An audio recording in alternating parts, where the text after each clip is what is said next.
بسم اللہ الرحمن الرحیم۔ السلام علیکم۔ بیان کیا جاتا ہے کہ ایک بادشاہ کشتی میں بیٹھ کر دریا کی سیر کر رہا تھا۔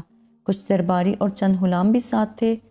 ان میں ایک غلام ایسا تھا جو پہلے کبھی کشتی میں نہ بیٹھا تھا، اس لیے وہ بہت افسردہ تھا اور ڈوب جانے کے خوف سے رو رہا تھا۔ بادشاہ کو اس کا اس طرح رونا اور افسردہ ہونا بہت ناگوار گزر رہا تھا، لیکن غلام پر منع کرنے اور ڈانٹنے ڈپٹنے کا بالکل اثر نہ ہوتا تھا۔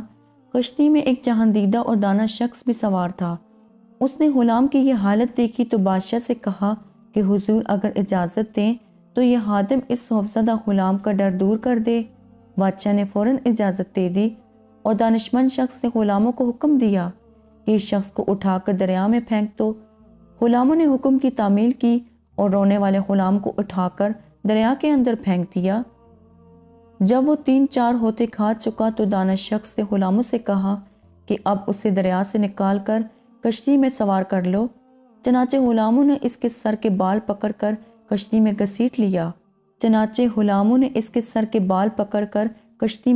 لیا اور وہ غلام جو ذرا دیر پہلے ڈوب جانے کے خوف سے بری طرح رو رہا تھا، بالکل خاموش اور پرسکون ہو کر ایک طرف بیٹھ گیا۔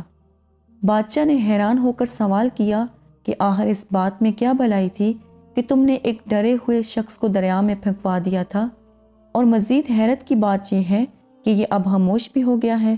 دانا شخص نے جواب دیا، حضور والا، اصل بات یہ تھی کہ اس نے کبھی دریا میں ہوتے کھانے کی تکلیف نہیں اٹھائی تھی، اس طرح اس کے دل میں اس آرام کی کوئی قدر نہ تھی جو اسے کشتی کے اندر حاصل تھی۔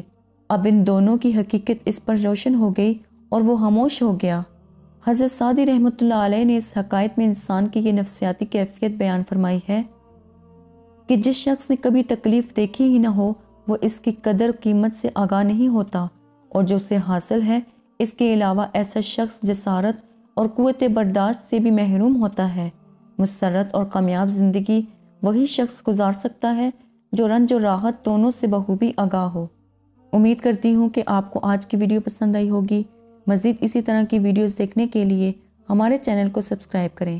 خدا حافظ۔